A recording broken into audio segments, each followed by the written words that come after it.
It's time for another Whoa! I'm sorry. You want to do a review?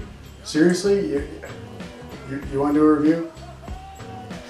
He wants to do a review. Sorry guys. My cat Xander, he's gonna do a review for you guys. And I'll see you next time. Take it away, buddy. Alright, come on, do the review. Bye.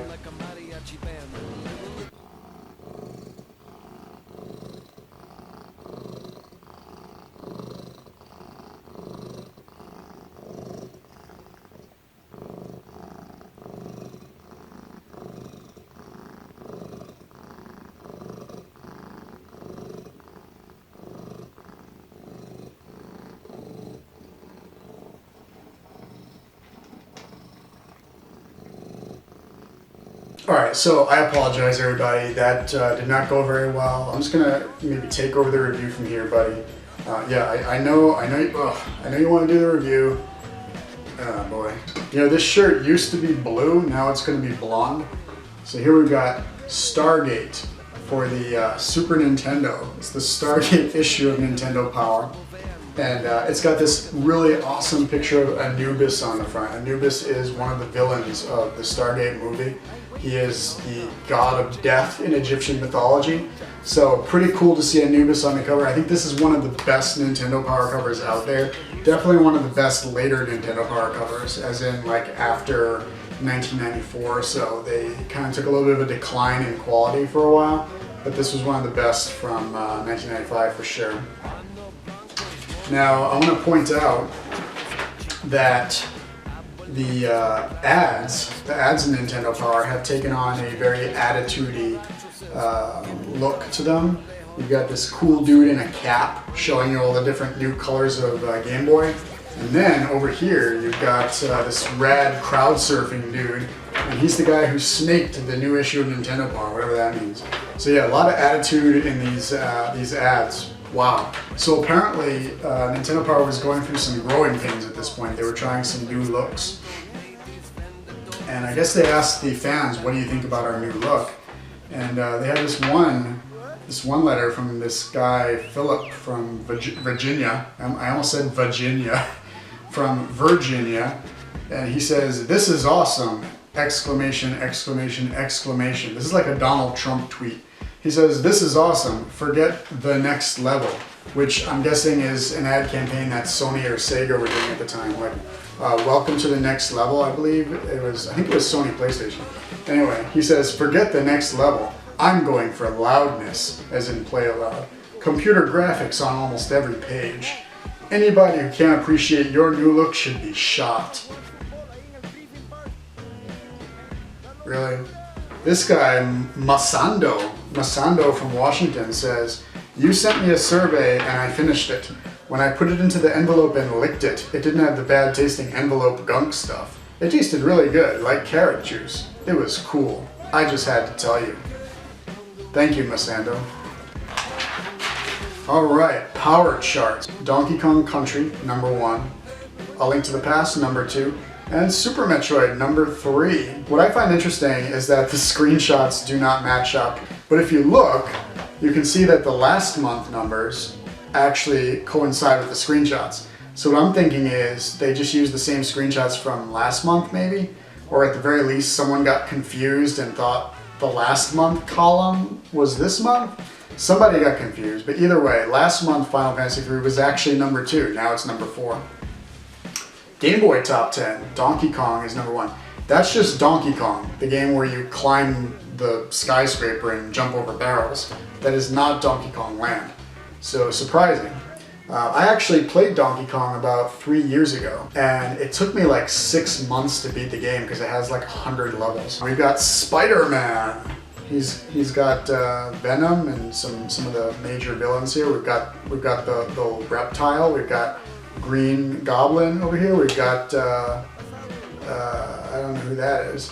We got Dr. Octopus. Man, Spider-Man 2 is really good. Oh boy, here we go. NBA Jam codes. You can play as President Clinton, Hillary Clinton. You can play as Mike D. You can play as the Fresh Prince. This is like an all-star roster right here, actually. Very cool 90s set of codes there. I like it. Stargate. Oh yes. Stargate for the Super NES. Look at those two masks. You've got Ra over here, I believe, and Anubis over here. Or, no, that's not Ra. It's just the Horus guards. But either way, I remember this movie very well, and I also remember the game really well. I played this game to death for about 2 weeks. Cool fun fact, and I actually just discovered this recently. I was looking through some boxes with a lot of my old stuff from when I was a kid. It was actually kind of a sobering experience for me. I found like a music box that I haven't heard since I was like 3 or 4, and I played it, and it just brought back like this kind of flood of emotion. Like, what have I done since then? What have I done with my life since then? Kind of emotion. It just brought back that kind of feeling of innocence that I had at that time. But regardless, I found a lot of my old action figures as well from when I was a kid, and I collected some really cool ones. I had Terminator action figures, Alien, Predator, things like that, just some really cool stuff. And then I found some action figures that I actually don't remember ever getting, and they looked awfully familiar, these two. And I kind of looked at them a little closer, and I realized these are Stargate action figures. Like, I did not even know this was a thing. This is Kurt Russell right here. I'm going to get a closer shot of this guy. Kurt Russell action figure. And then you've got Ra, the villain of the story. So you got a Ra action figure and a Kurt Russell action figure. No sign of James Spader. As much as I would like a James Spader action figure, apparently I didn't find that one when I was a kid.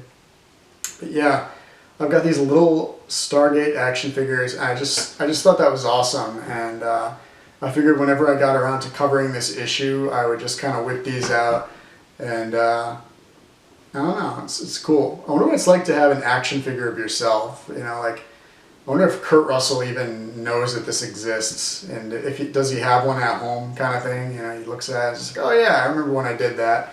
I remember when I was in Stargate, way before I was Star-Lord's father. I was this dude. So yeah, back to the issue. Stargate is about a portal that takes you to a distant world with pyramids and stuff. I actually used to have a giant poster of this shot right here with the pyramid and the Stargate above it. And as far as movie-based games go, it's not that bad. It's got some really good music and some interesting boss fights, interesting enemies. The areas are pretty redundant because it repeats the same few areas over and over again. But hey, it's cool. Nintendo Power only covers up to mission 4, and it makes it look like Anubis is the final boss. Now, he's not the final boss. You actually fight him 2 more times throughout the game, and then you fight Ra at the end, obviously. So really, this is maybe 25% of the way through the game. But the way Nintendo Power makes it look like Anubis is the final boss, I was reading this as a kid before I played the game, and I was like, yeah, there's no way that Anubis could be the final boss. True story, I actually called Nintendo. Like, I called Nintendo and I asked them straight up, is Anubis the final boss of Stargate for the Super NES? Is Mission 4 the end of the game? Because if that was the end, I wasn't going to play it. Some random person answering the phones over there actually knew what I was talking about. No, it's actually not the final battle. Then I checked it out and I liked it a lot. Although I will readily admit that it is not the best game ever. And here we've got the Weapon Lord poster of Weapon Lord for the Super NES. In a lot of ways, that game is probably the predecessor to the Soul Calibur series. Otherwise, it's pretty forgotten. But more on Weapon Lord in a future episode. That's an issue that I'd definitely like to talk about a little bit. So now we come to Epic Center. Was this the first episode of Epic Center? We've got coverage of Ogre Battle, March of the Black Queen, back in 2011 or so. I actually played Ogre Battle.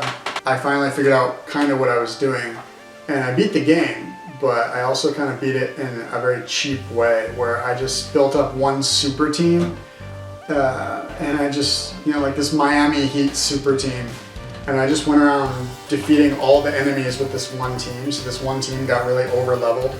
And it got to the point where all my other teams were completely useless because they didn't have any levels or anything.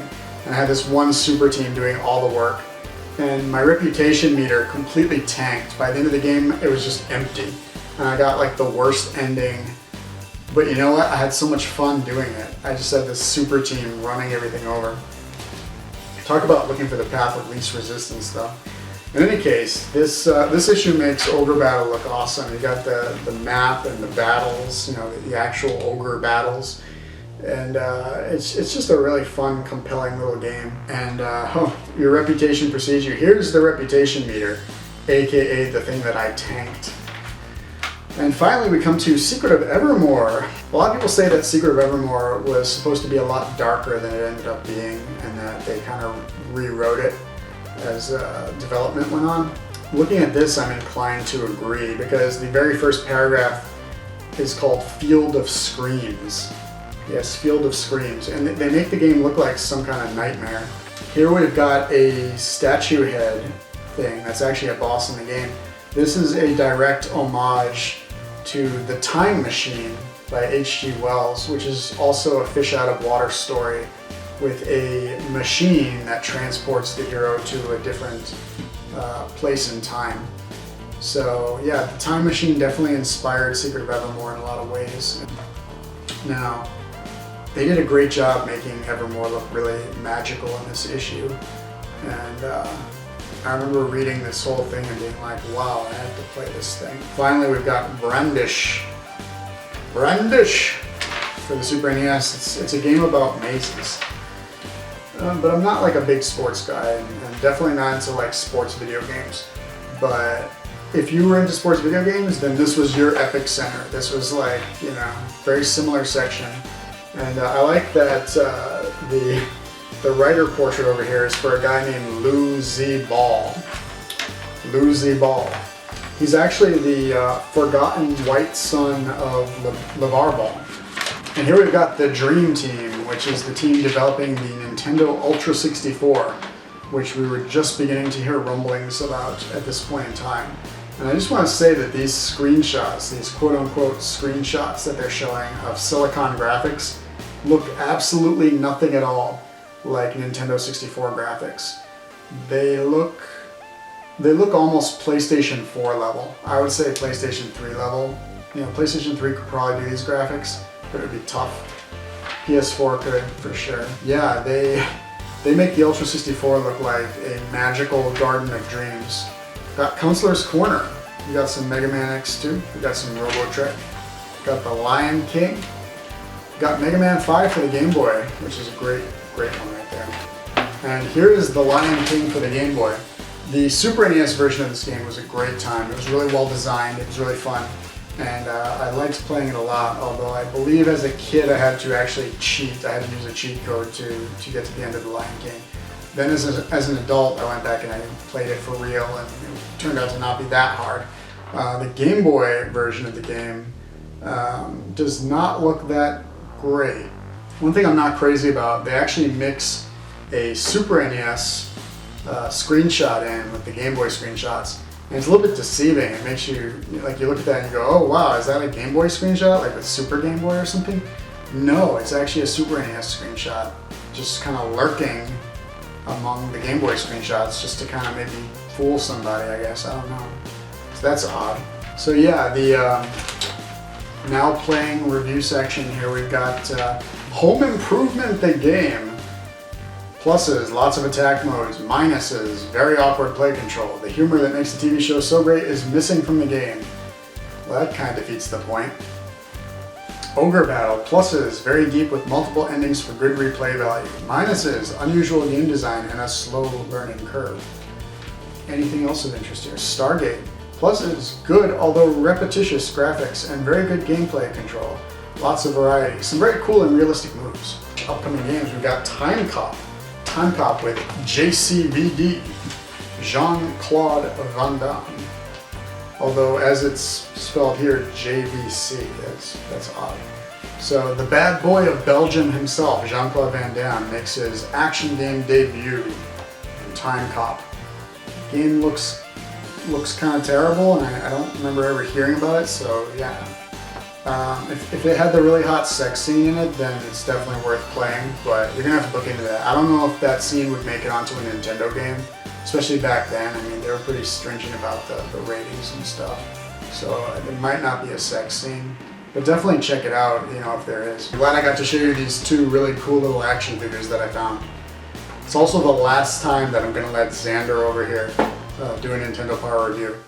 At least for now. I will see you guys next time.